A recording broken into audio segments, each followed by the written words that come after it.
Kapag dry season sa kalahari, malamig naman sa gabi at sa umaga. Kaya ang pares na ito ng mongoose tinatamad pang lumabas sa kanilang lungga. Hinihintay muna nilang uminit sa labas.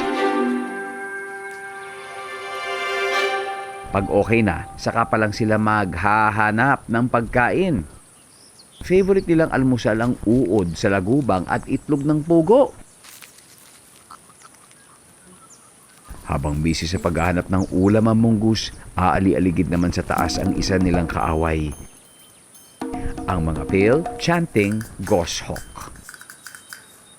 Buti na lang, hindi pa sila napapansin ng mga ito. Nagpatuloy sa pag-iikot ang mga mongoose. Maya-maya, may naispatan silang grupo ng springbok.